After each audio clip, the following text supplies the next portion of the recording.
Mis queridos hermanos, muchas bendiciones para vosotros. Bienvenidos al estudio de la Escuela Sabática. Después de hace mucho tiempo que yo no estaba aquí con vosotros, he pasado casi 3 meses viajando por el mundo, haciendo seminarios de jóvenes, pero nuevamente me encuentro aquí con mis hermanos para estudiar la Escuela Sabática de hoy. Y una vez más os damos la bienvenida a los que estáis en el internet para seguirnos y aprender de estas hermosas lecciones que Dios nos da a través de la Escuela Sabática. Bienvenidos también a vosotros, hermano Pastor Idel, hermano Pastor Junger, y vamos a comenzar pidiendo la guía del Espíritu Santo.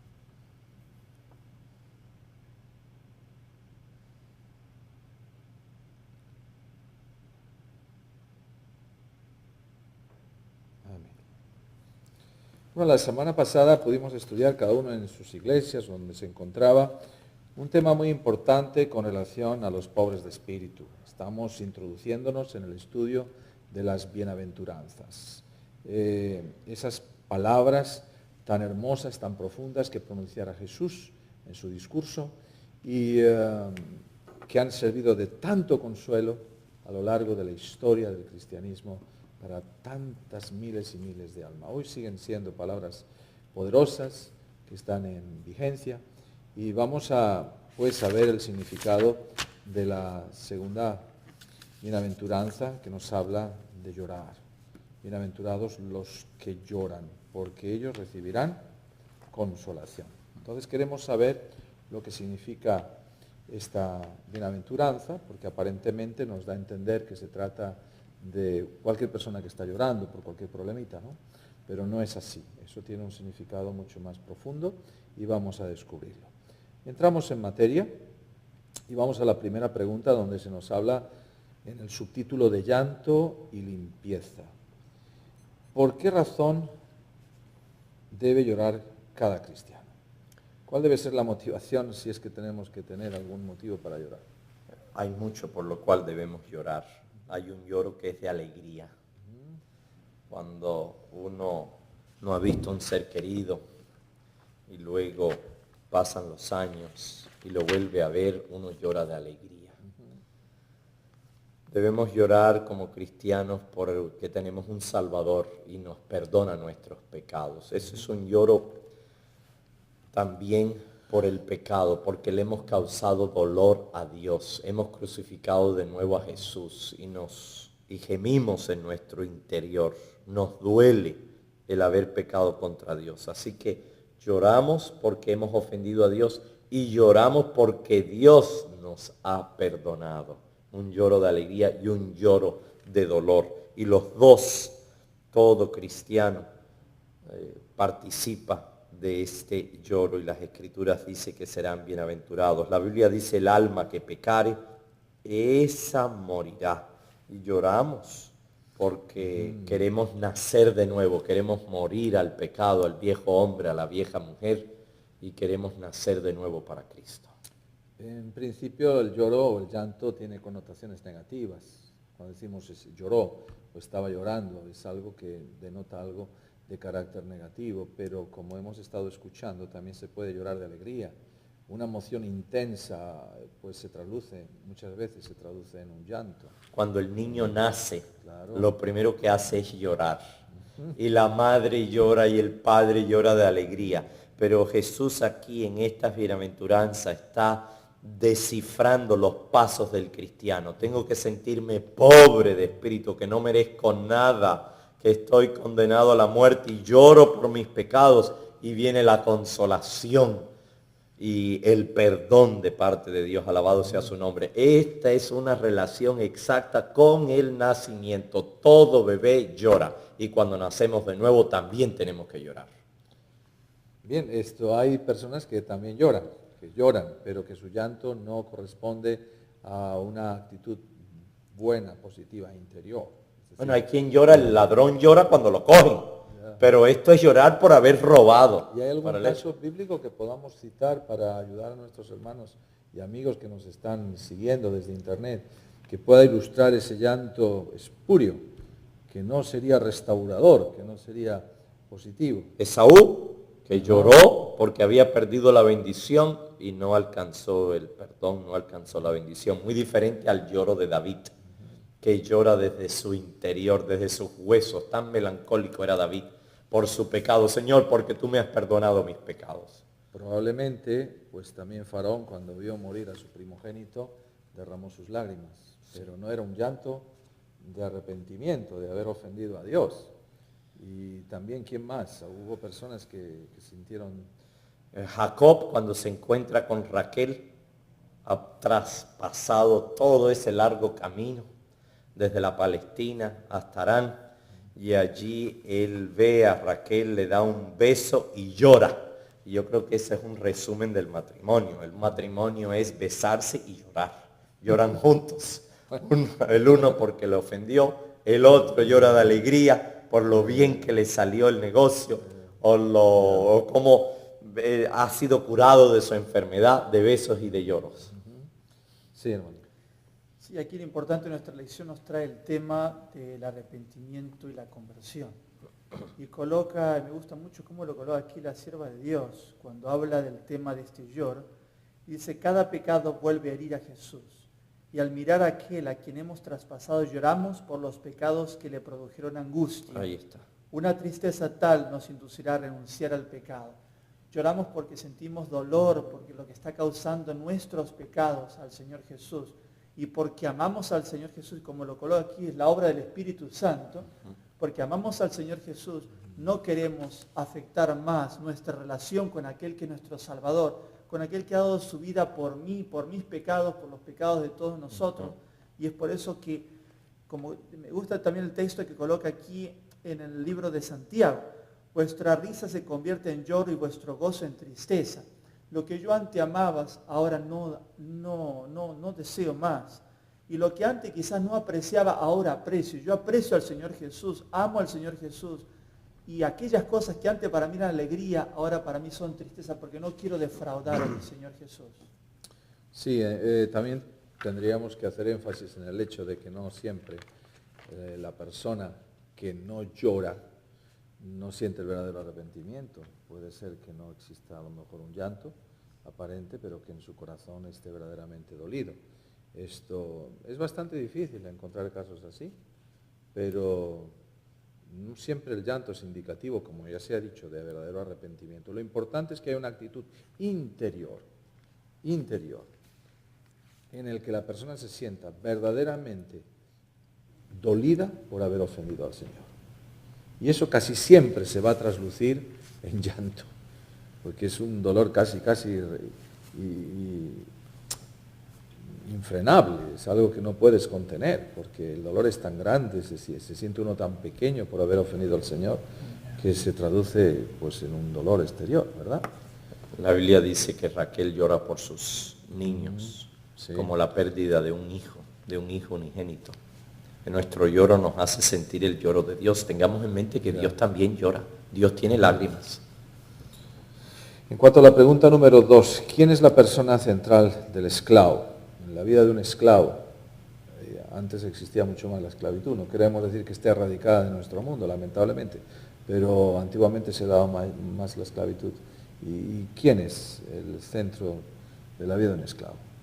La persona más importante. El amo, el dueño. No es que él lo considere el más importante, pero por lo menos el que le domina, el que le domina y el que le controla, ¿verdad? Todo, le dice con quién se puede casar, le dice si le puede vender los hijos, le puede golpear, lo puede matar, lo trata como un animal, le dice dónde tiene que dormir, qué horas tiene que trabajar, qué es lo que tiene que hacer, toda su vida se la regula. Es dueño absoluto de la vida del esclavo. Y gracias a Dios que en muchos países se ha ido aboliendo la esclavitud y se ha ido dando los derechos a esas personas que sufrieron tanto. Ahora, en sentido espiritual, ¿a qué no quiere renunciar el amo de un esclavo? En el caso del ser humano, ¿quién es el amo de los hombres sin Dios?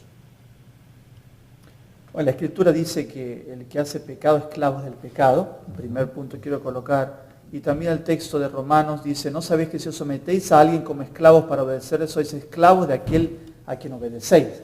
Entonces, el que controla, como dijimos, es el amo. ¿Y quién no quiere soltar? ¿qué es lo que no quiere el amo del esclavo? Es darle la libertad. Quiere someterlo porque está sirviéndole al amo. Y lamentablemente aquí vemos, estamos sirviendo al pecado, y cuando servimos al pecado estamos sirviendo a este amo. Y el que controla el pecado es Satanás. Ok, es importante que nuestros hijos, que nosotros mismos entendamos que las cosas en la palabra de Dios no son ambiguas, son claras. Y que hoy el cristianismo se caracteriza precisamente por la ambigüedad. No es políticamente correcto hablar de homosexualismo, no es políticamente correcto hablar de Satanás, porque la gente pues con ese argumento no está convencida. Entonces hay que hablar de las cosas de una forma encubierta, pero la palabra de Dios nos dice que existe el mal y que ese mal ha sido originado por Satanás. Entonces no podemos dejar de decir estas grandes verdades. Cuando una persona no está en las manos de Dios, está en las manos de Satanás. Y Satanás es el dueño de aquel que no quiere hacer la voluntad de Dios. Entonces la pregunta sería, ¿a qué no quiere renunciar Satanás? ¿A qué no quiere renunciar Satanás? No quiere perder súbditos. ¿Y qué hace, pues? Hace lo máximo. Es muy interesante que San Pablo le escribe a los romanos y él hace este paralelismo entre el pecado y a la vez la justicia. Y cita el ejemplo de la esclavitud. En Roma se dice que había más esclavos que personas libres. Y estos esclavos eran algunos jardineros, otros eran hasta maestros de la casa, otros eran albañiles, otros eran carpinteros, herreros, eran personas educadas, muchos, profesionales, y sin embargo eran esclavos, estaban a la merced de su padre. Jesús le dice a los judíos, ustedes son de vuestro padre el diablo, porque las obras de vuestro padre el diablo hacéis. Cuando nosotros hacemos las obras del diablo, cuando hacemos las obras del pecado, mostramos que somos siervos del pecado, que el pecado es nuestro amo, que somos esclavos del pecado. De igual manera, cuando venimos a Cristo, y pensemos ahora en este esclavo que ha quedado liberado, que ha dejado, digamos, la esclavitud y ahora está en un país donde está libre y llora de alegría. Yo pienso aquí en Estados Unidos con la era de la esclavitud, cuando los esclavos cruzaban del sur al norte y ya estaban en territorio libre, cómo lloraban de alegría, saltaban con su familia, les daba escalofríos, así como habían servido a sus amos en el sur, ahora querían servir a un nuevo amo. La realidad es que todos tenemos un amo. O nuestro amo es la justicia, que es Cristo, el Rey de justicia, o nuestro amo es el pecado, y el diablo es el que originó el pecado. Muy bien, entonces Satanás no va a renunciar fácilmente a la pérdida de una persona que él ha controlado durante mucho tiempo. Y en este contexto cabe destacar el hecho de que cuando una persona se convierte al Señor Jesucristo, no basta con que diga, me arrepiento de todos mis pecados pasados. Es importante entender que ese individuo, esa persona, debe confesar explícitamente sus pecados. Si hizo algún pacto con el diablo, si tuvo alguna relación específica con el espiritismo, es importante que la persona reconozca cada paso que dio en sentido equivocado y confiese sus pecados, para que puedan así ser borrados, porque lo que la persona hace normalmente es tender a una confesión genérica. Me arrepiento de todos mis pecados, pero es importante que entendamos que el arrepentimiento debe ser hecho de forma genuina y específica, de todos aquellos pecados que hemos hecho, especialmente contra el Señor y a favor del diablo. Quisiera comentar que estamos estudiando este pensamiento bienaventurado los que lloran, y aquí menciona algo práctico en nuestra lección. ¿Qué significa el haber dejado a ese amo? Y dice, no renunciaremos al pecado a menos que veamos su pecaminosidad. Mientras no lo repudiemos de corazón, no habrá cambio real en la vida. Hay muchos que no entienden. ¿Qué quiere decir eso? Que si yo sigo amando el pecado, en mi corazón late todavía, no estoy todavía libre de ese amo que está controlando todavía sigue controlando de alguna forma mi vida. Quizás mis actos los tengo de alguna forma, pero mientras no estoy libre, y es por eso que tengo que llegar a este punto, por bajo la obra del Espíritu Santo, de llorar, de no desear más aquello que este amo coloca siempre bajo la tentación en mi vida. Ahora, nosotros hablamos como cristianos de que la persona se debe arrepentir. Y a veces hablamos a individuos, a personas con las que nos encontramos cada día. Y cuando les hablamos de que deben sentir arrepentimiento por los pecados, algunos te dicen, bueno, ¿y cómo se siente eso? ¿Cómo se siente eso? ¿Cómo puedo yo entender lo que es pecado? ¿Cómo puedo yo llegar a un punto en el que sienta dolor por el pecado? ¿Es algo que debe surgir del individuo? ¿O cómo Es un regalo de Dios. Tiene que el arrepentimiento es un regalo de Dios. Un regalo de Dios. ¿Y cómo la persona lo puede recibir eso? Lo recibe solo por la fe. Cuando nosotros cedemos nuestra voluntad a Dios, Dios entonces actúa a través de nosotros. La fe, el arrepentimiento, el perdón, la justicia, todo es un don de Dios. Dios obra en nosotros, su Espíritu obra en nosotros. Y sin embargo, Dios nos da la habilidad de rechazar ese llamado al arrepentimiento, ese llamado al perdón. Ahora, si hablamos de la fe, a través de la fe, pero la fe es algo que está en nosotros. Un individuo que no cree, vayamos a lo práctico, no cree, te dice, yo soy ateo, a mí me gustaría creer, pero yo no tengo fe como tú. No, él no sabe.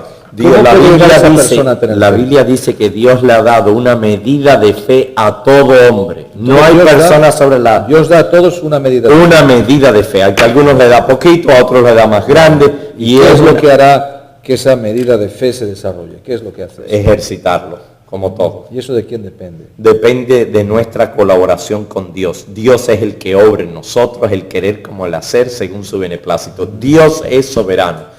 Sin embargo, nos da la habilidad de rechazar su amor. Podemos rechazar la gracia. Podemos rechazar los llamados del Espíritu de Dios. Hay un texto que quisiera compartir con vosotros, que dice así la sierva de Dios.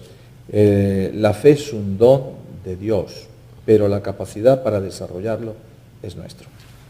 Importante entender que Dios nos da esa medida de fe, como ha dicho el hermano, pero ahora la capacidad para desarrollarla te la da también el Señor. Pero ahora depende de ti. Esa colaboración que tenemos depende de cada uno de nosotros para que nosotros dejemos de ser esclavos del enemigo. Sí, hermano.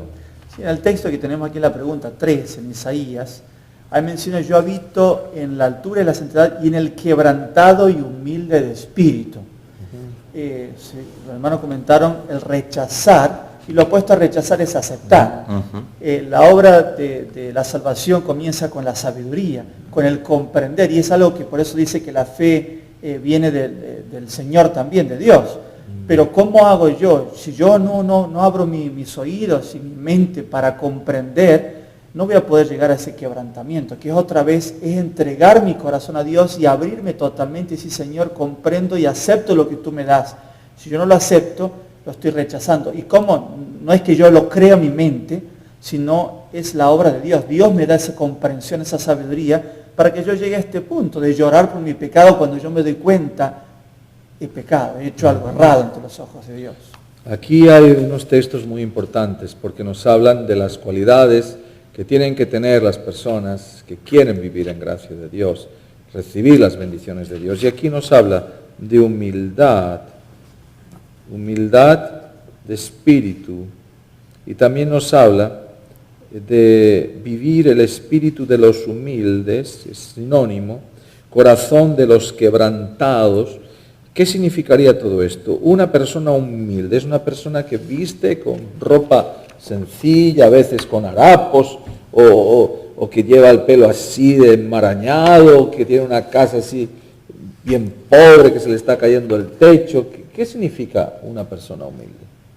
Una persona humilde es aquella delante persona, de los ojos de Dios. Ya, es aquella persona que no tiene un concepto de sí mayor del que debería tener. ¿Un rico puede ser humilde? Puede ser humilde un rico, claro que sí. Es el concepto que la persona tenga de sí. Un pobre puede ser orgulloso. Un pobre puede estar orgulloso de que es pobre. Sí. Aquí somos pobres pero honrados. No se trata de eso, se trata de la disposición del corazón, de estar dispuesto a ser enseñado, de reconocer de que no somos nada en la presencia de Dios, que Dios lo es todo y nosotros somos nada, que por su misericordia podemos compadecer ante Él por la gracia de Cristo. El humilde es una persona que reconoce pues sus limitaciones. Sí, también lo hemos estudiado no hace mucho, cuando hablamos de que el corazón del hombre carnal es duro como una piedra. Y el corazón que Dios quiere darnos a través de su Espíritu es un corazón de carne. Eso quiere decir orgulloso, que está cerrado, que no acepta, que no quiere escuchar, que no quiere consejos. En cambio, aquel que está abierto a la obra del Espíritu Santo, que se quiebra, es aquel que se abre, que deja que Dios molde su vida, que le hable y que pueda comprender, que está abierto a la enseñanza, a la dirección de Dios. 2 ejemplos vamos a buscar en la Biblia, sí, aunque no están en la lección. Un ejemplo de humildad en el Nuevo Testamento y un ejemplo de orgullo en el Nuevo Testamento. Yo creo que hay una parábola que ilustra perfectamente esto. Sí, el del hombre, los 2 hombres que fueron al templo. Exacto. El fariseo y el publicano. El publicano es un ejemplo de que... De humildad, era un hombre muy rico, quiero que sepas. Tú me preguntaste si podía ser rico y humilde. Era sumamente rico el publicano, el recolector de impuestos. Probablemente tenía más plata que el fariseo, pero el fariseo en sí pensaba que era sumamente rico. Así es. Materialmente, espiritualmente. Ahora, esto es quebrantamiento. El hermano estaba hablando del corazón quebrantado y se me vino a la mente. En casa tenemos un ajo que hemos dejado a la luz y el ajo se está quebrando y está saliendo un nacido. Unos brotes salen del ajo y se quiebra. Y así es igual con nosotros. Cuando nuestro corazón se quiebra, sale un nuevo nacido, un nuevo brote. Es el brote de la rama de Isaí, que es Cristo, que brota dentro de nosotros. Toda semilla tiene que quebrantarse para que pueda salir ese brote de salvación en la persona de Jesús. A veces entre los jóvenes se escucha, y también en los adultos, la afirmación de que que a veces Dios abandona a la gente, que ya llega un límite en que la persona es abandonada por el Señor, de que lo que has hecho es demasiado grave para que Dios te quiera o te ame o te siga bendiciendo. La pregunta 4 precisamente nos introduce en esta serie de planteamientos, de preguntas. ¿Es que Dios abandona a alguien alguna vez? ¿Puede Dios abandonar a alguien?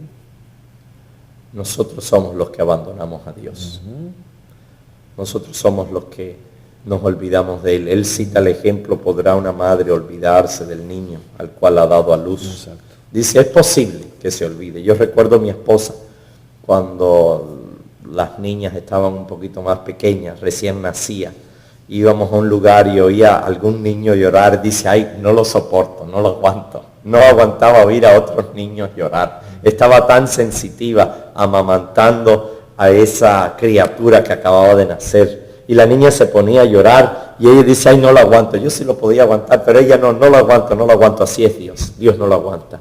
Dios no se olvida de nosotros, no nos abandona, pero nosotros lo abandonamos.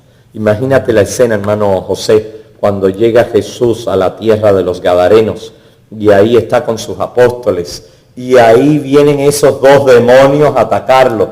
Jesús se quedó ahí plantado, Él no se movió. Los apóstoles son los que lo abandonaron y salieron corriendo. Y dice el deseado de toda la gente que se voltearon y vieron que Jesús no salió corriendo, ahí se quedó.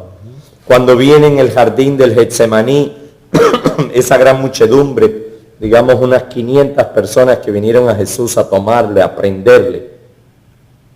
Y los apóstoles son los que abandonaron a Jesús. Jesús se quedó ahí. Nosotros somos los que abandonamos a Jesús, como José y María, que se olvidaron de Cristo y luego tuvieron que venir a buscarlo. Sí, queridos hermanos y amigos, Jesús no quiere abandonar a nadie. Jesús nos dice que el que a mí viene no le echo afuera o fuera. Tenemos que entender que para Dios no hay acepción de personas, que Dios nos ama a todos, que Dios quiere que todos se salven, que todos procedan al arrepentimiento.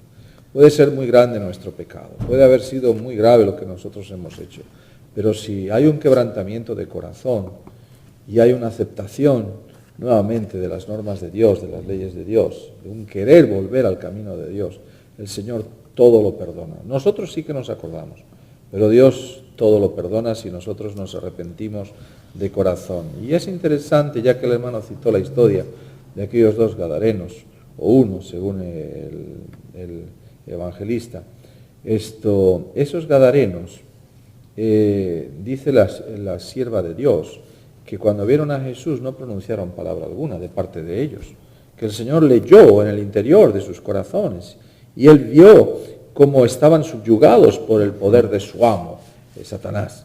Y sin haber pronunciado ninguna palabra de parte de ellos, entonces les concedió lo que ellos estaban buscando, que era la liberación del enemigo. A veces nosotros, o hay gente que no sabe cómo expresar su deseo de corazón, que no sabe cómo exteriorizar lo que hay dentro de su alma, pero el Señor conoce hasta esos pensamientos y deseos más recónditos. Tenemos un Dios lleno de amor y de misericordia, y si la gente se va a perder, si hay personas que van a ser destruidas al final del mundo, no será porque Dios las quiere destruir, será porque ellas han querido elegir ese destino. Sí, hermano. Sí, quería mencionar aquí que ilustra con el amor de una madre a un hijo, que es una de las mayores ilustraciones sobre el amor.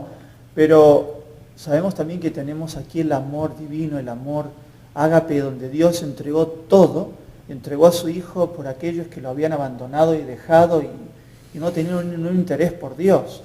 Coloca el mayor símbolo del amor, pero también dice que Dios no nos da algo o Dios no desea nuestro sufrimiento, mejor decirlo así, pero que, como coloca que también aquí en la nota, en el comentario, permite ciertas pruebas por amor a nosotros, otra vez para ayudarnos, para otra vez que podamos abrir nuestro corazón a Dios, porque muchas veces nos volvemos a cerrar y Él quiere que nosotros lleguemos a esa experiencia de bienaventurados los que lloran, para darnos también la consolación, como vamos a seguir viendo.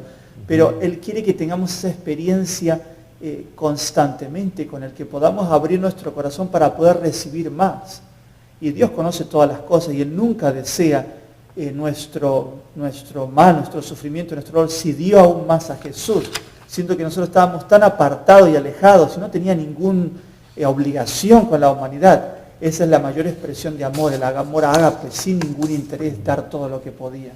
Algunos argumentan que si el Señor castiga es porque no es un Dios de amor. Pero llevemos ese ejemplo a la vida cotidiana. ¿Qué hace un padre y una madre que aman a sus hijos? De verdad, ¿qué hacen? Pues cuando llega el momento en que es necesario los castigan. Pero claro, este término suena un poquito fuerte.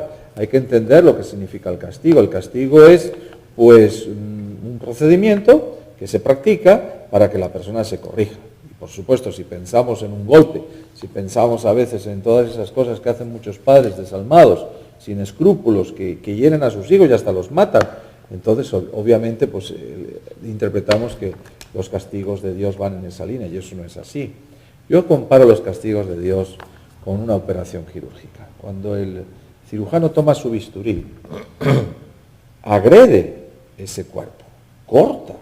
Y a veces cuando uno ve una operación, yo he visto varias operaciones, uno ve todo ese cuerpo abierto por dentro, como si estuviera destrozando ese cuerpo.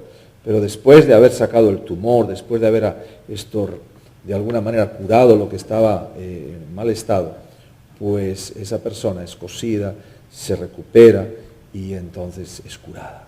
Pero para eso tuvo que ser operada, tuvo que haber una cirugía. De la misma manera, a veces el Señor no tiene otro remedio que unirnos. Y Él lo hace no porque nos odie, sino porque nos ama. Yo no concibo un padre responsable o una madre responsable que no reprenda a sus hijos. Porque esto es la muerte para un hijo. Esto es la muerte para un hijo. ¿Qué podríamos decir con relación al castigo? Al castigo de los padres que infligen a sus hijos y el castigo que Dios inflige también a sus hijos. Los psicólogos nos dicen de que todo elemento de amor necesita un elemento de disciplina. Y todo elemento de disciplina necesita un elemento de amor. Y aquí en las Sagradas Escrituras es muy sorprendente de cómo hallamos ese mismo principio, porque el Señor al que ama, disciplina. Y la disciplina puede ser de diferentes caracteres. Hay que comprender de que si nosotros vamos a salir con la vara primero, por toda cuestión se va a establecer una animosidad entre los hijos o las hijas y el padre. Hay que razonar.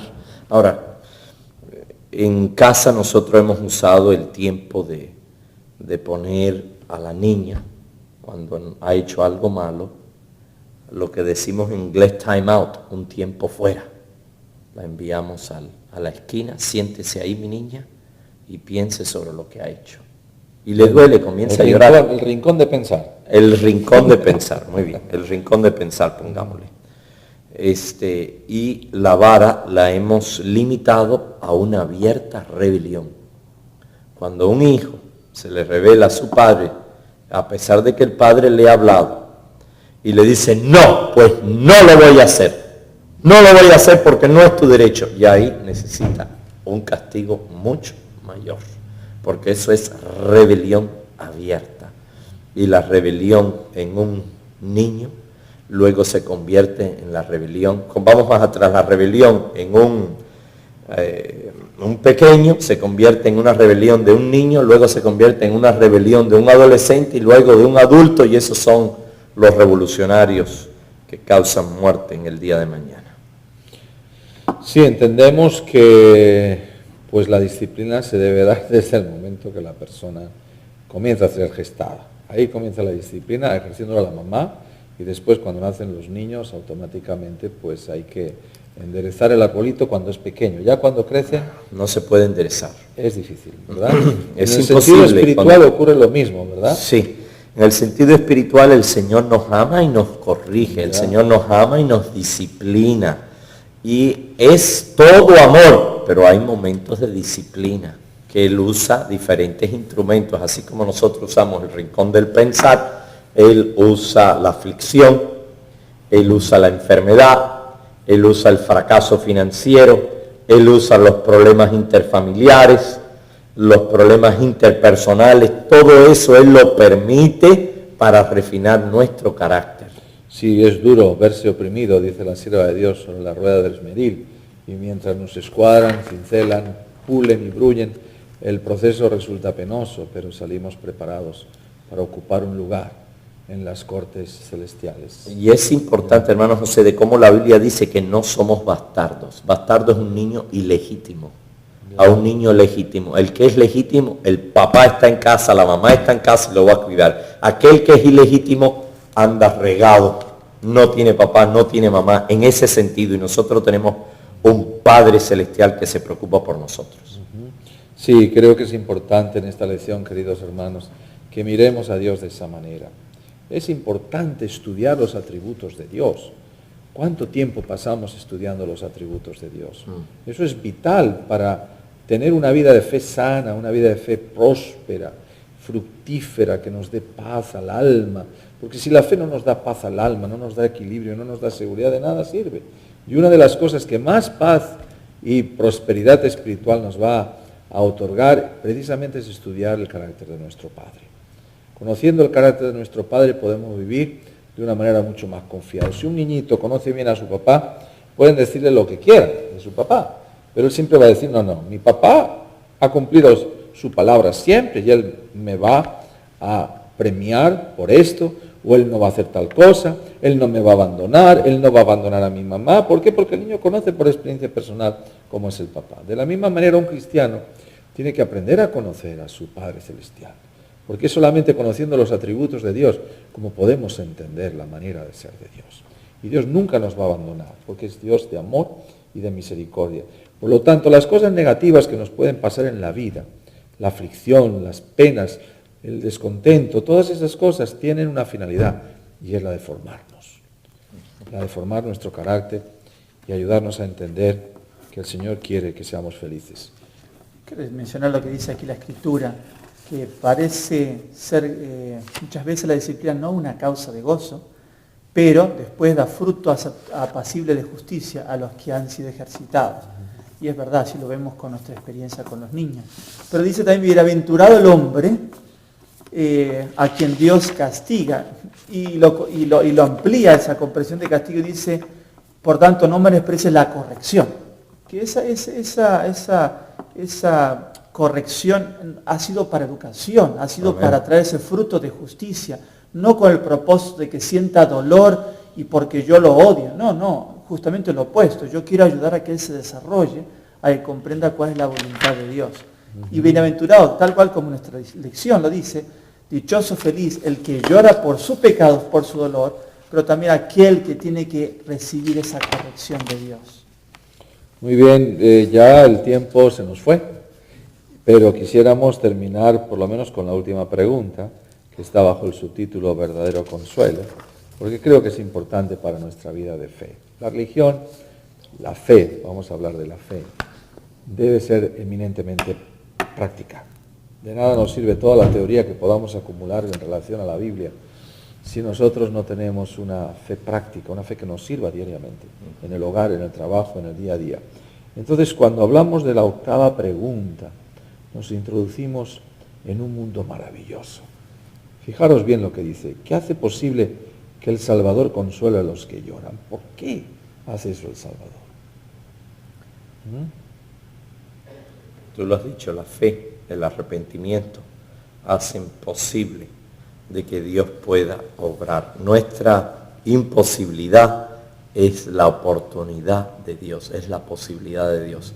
Esas son las palabras del capitán que estableció el ejército de salvación.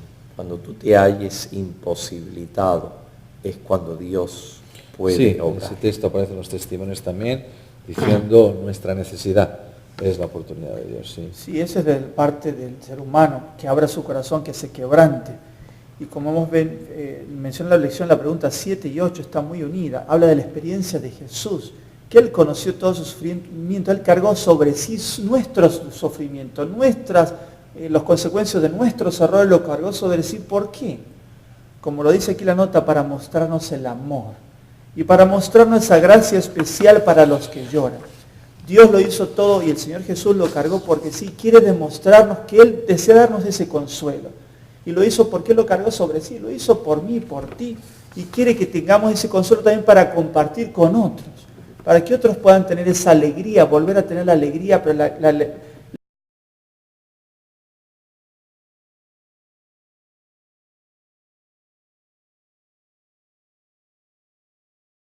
eso es lo que... Interesante la bienaventuranza, dice, bienaventurados los que lloran, porque ellos recibirán consolación. Así es que esto, dicho de una forma literal, sería felices los que lloran.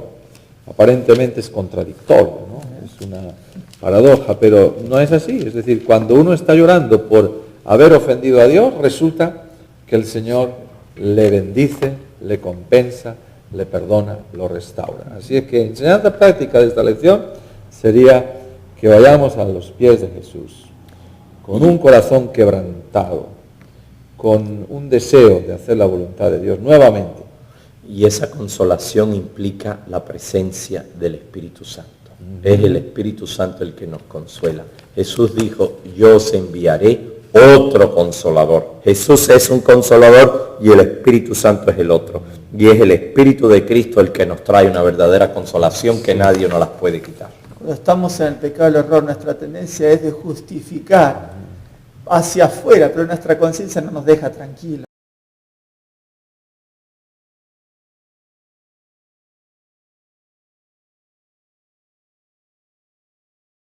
Que busquemos el amar a Dios de todo corazón y que seamos felices en esa experiencia con Dios, reconociendo nuestros errores, pero también teniendo nuevas experiencias con Dios. Muchas gracias por lo que aquí se ha podido oír, decir. Muchas gracias por estar ahí con nosotros. Que Dios os bendiga. Y os invitamos a acompañarnos nuevamente el sábado próximo. Que paséis un feliz sábado. Hasta luego.